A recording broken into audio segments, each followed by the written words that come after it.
안녕하십니까. 신영일의 비즈정보 플러스입니다.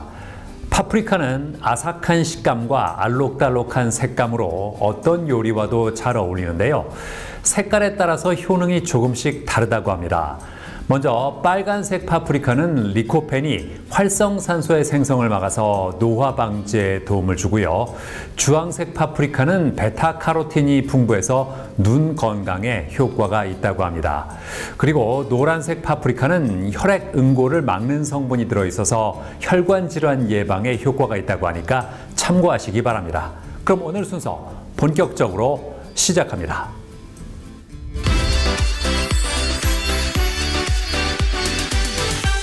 요즘 탈모로 고민하는 사람들이 늘고 있다고 합니다. 과거에는 탈모하면 중년 남성의 문제로 인식됐지만 요즘에는 여성을 비롯해 젊은 층에서도 머리숱이 줄어드는 현상으로 고민하는 사람들이 많다고 하는데요. 자, 그래서 이번에는 탈모 해결의 대안으로 떠오르고 있는 모발 이식술에 대해서 자세히 알아봤습니다. 탈모는 많은 사람이 고민하는 요소 중 하나로 꼽힌다고 합니다. 얇아진 머리카락과 빈틈이 보이는 헤어스타일은 자신감을 저하시키며 극심한 스트레스로 이어질 수 있다는데요. 특히 남성들은 정수리 탈모로 고민하는 경우가 많다고 합니다. 정수리 탈모란 앞머리와 정수리 부위에서 모발이 가늘어지며 탈락하는 것이라고 하는데요. 여성의 경우에는 다이어트나 출산 등 여러 이유로 인해 모발의 영양분이 빠져나가면서 헤어라인 탈모가 생겨 고민하는 경우가 적지 않다는데요. 헤어라인 부위의 탈모 역시 모발 이식을 통해 개선할 수 있으며 모발 이식은 크게 절개와 비절개로 나눌 수 있다고 합니다. 특히 비절개 모발 이식의 경우 수술 이후 회복 기간이 짧아 회복에 필요한 여유 시간이 부족한 사람들이 받는 경우가 많다는데요. 후두부를 전혀 밀지 않는 비절개 무삭발 리컷 방식과 후두부를 약 1cm 너비의 라인 형태로 밀어 채취하는 라인컷 방식 등 다양한 비절개 모발 이식 방법이 있습니다. 그중 뒷머리가 짧은 남성이나 단발머리 여성의 경우 무삭발 모발 이식을 선호합니다. 후두부를 밀지 않기 때문에 수술 직후에도 티가 나지 않아 빠른 사회 복귀를 원하는 분들은 무삭발 노컷 모발 이식을 추천합니다.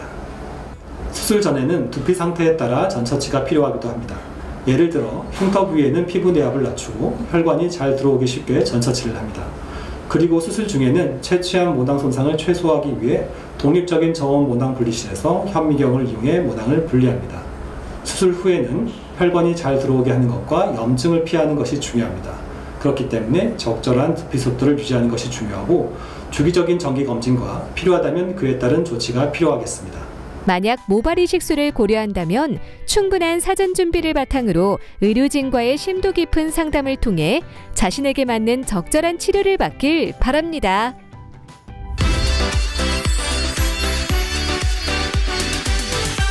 이형민 원장과 함께 자세한 말씀 나눠보겠습니다. 안녕하세요. 안녕하세요. 탈모 유형에 따라서 어떤 치료를 받을 수 있습니까? 우선 남성형 탈모인 경우에는 특별한 예방약이 있기 때문에 예방약을 복용하시고 필요하시면 모발 이식을 고려할 수가 있겠습니다. 그리고 여성형 탈모인 경우는 사실 특별한 예방약은 없습니다. 그렇기 때문에 일단 고조제를 드시면서 뇌조치를 고려해 보시는 게 좋겠습니다. 또 원형 탈모나 휴지기 탈모인 경우에는 두피 상태에 따라 약물 치료를 먼선으로 하시고 안정기에 들어서서 더 이상 호전이 없을 때는 모발 이식을 고려할 수 있겠습니다. 모발 이식술을 잘못하면 어떤 부작용이 생길 수 있을까요? 우선 생착이 안 되는 게 가장 큰 부작용인 것 같습니다. 필요한 혈관이 잘 자라오지 못하거나 또 염증이 생기게 되면 생착이 안 될 수가 있기 때문에 주기적인 확인과 거기에 따른 적절한 조치가 필요하겠습니다. 또한 개구리알 현상이라고 이식 부위에 개구리알처럼 과하게 흉터가 많이 만들어진 경우가 있고요. 또 반대로 흉터가 깊게 들어가는 경우도 있습니다. 이런 경우는 모발 이식 직후에 모낭의 깊이를 적절히 조절해 주면서 예방할 수 있겠습니다. 탈모를 예방할 수 있는 방법이 있을까요? 우선 탈모의 직접적인 원인을 피해 주시는 게 가장 중요한 것 같습니다. 남성형 탈모인 경우에는 모낭을 직접 공격하는 DHT를 예방하는 예방약을 복용해 주시고요. 원형 탈모나 휴지기 탈모인 경우에는 심한 스트레스를 피해 주는 게 좋겠습니다. 그리고 가급적 기름진 식사나 육류 중심의 식사는 피해 주시는 게 좋고 저녁에 주무실 때 머리를 감는 걸 더 추천드립니다. 하지만 머리를 충분히 말리지 않게 되면 모낭충이나 곰팡이균이 자랄 수 있어서 다른 두피 질환도 유발할 수 있기 때문에 주의하셔야겠습니다. 네, 오늘 말씀 잘 들었습니다. 감사합니다. 감사합니다.